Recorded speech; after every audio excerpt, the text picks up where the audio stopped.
کہ اس کا اپنا بھائی اس کا عاشق بن کر اسی کے سامنے آ کھڑا ہوا ہے۔ وہ چاہتے ہوئے بھی اپنی امی سے اپنے بھائی کی حرکتوں کی شکایت نہیں لگا سکتی تھی۔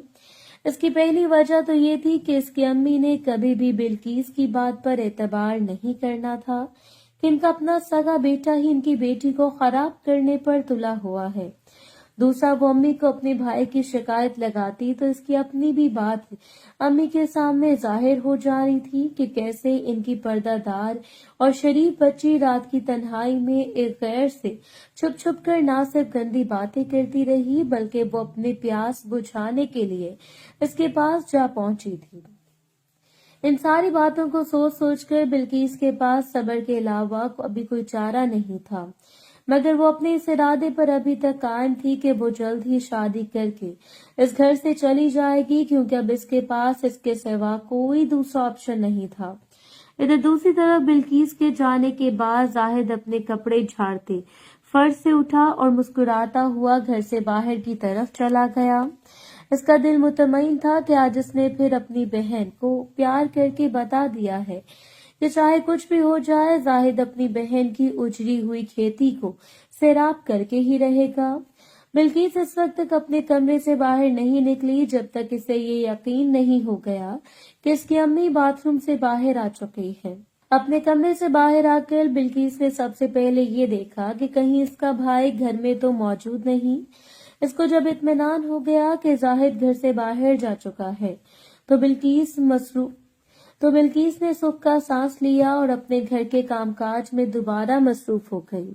ادھر دوسری طرف زاہد نے گھر سے نکل کر خالہ گلشن کا فون نمبر ملایا۔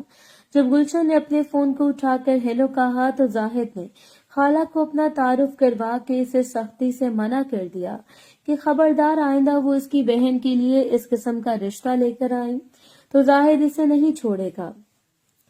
خالہ گلشن جانتی تھی کہ زاہد پولیس میں تھانے دار ہے اور وہ جو بھی بات کر رہا ہے وقت آنے پر عمل بھی کر سکتا ہے۔ اس لیے خالہ گلشن نے زاہد سے وعدہ کر لیا کہ وہ دوبارہ کبھی اس کے گھر کی طرف رخ بھی نہیں کریں گی۔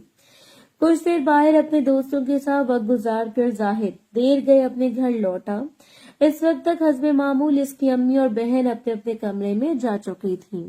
زاہد کو دوسرے دن اپنی ڈیوٹی پر واپس جانے سے پہلے ایس پی آفس میں رپورٹ کرنی تھی، اس لیے وہ بھی جا کر اپنے کمرے میں سو گیا۔ اس کے بعد کچھ دن تک زندگی اپنی روٹین پر چلتی رہی۔ اس دوران بلقیس نے بھی اپنے اسکول جانا دوبارہ سے شروع کر دیا۔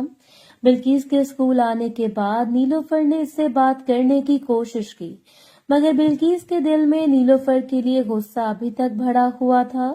اس لیے بلقیس نے نیلوفر کو ذرا بھی گھاس نہ ڈالی اور اسے مکمل نظر انداز کر دیا۔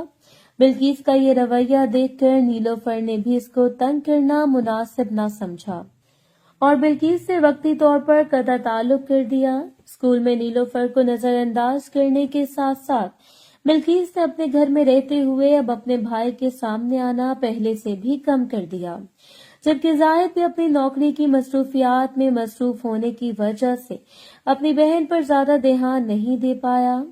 زاہد کی اپنی جاب پروموشن کا لیٹر ملا۔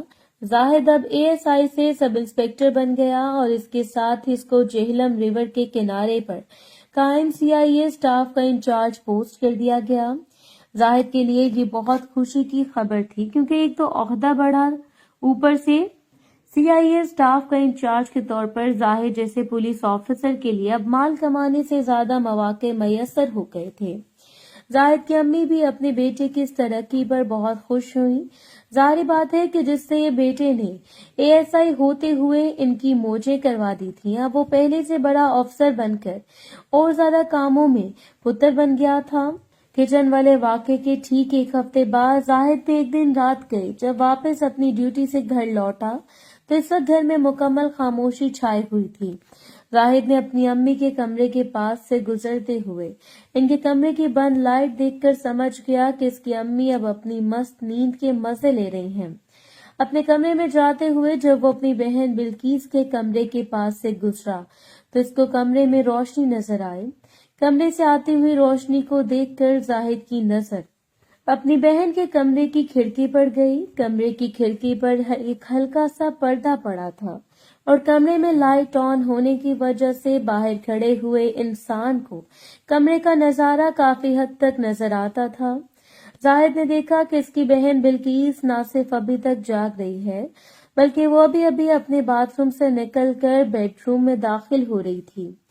زاہد کے دیکھتے ہی دیکھتے بلقیس اپنے کمرے میں پڑے ہوئے بڑے سے ڈریسنگ ٹیبل کے سامنے کھڑی ہوئی ڈریسنگ ٹیبل کے سامنے کھڑی ہو کر بلقیس نے اپنی دائیں ٹانگ کو ٹیبل کے سامنے پڑے اسٹول پر رکھا تو زاہد کو اندازہ ہوا کہ اس کی بہن تو اس وقت صرف اپنے اوپر والے باس میں ہی ملبوس ہے، جبکہ نیچے والا باس نہ پہنے ہونے کی وجہ سے زاہد کو گھٹنے سے اوپر والا حصہ نظر آیا۔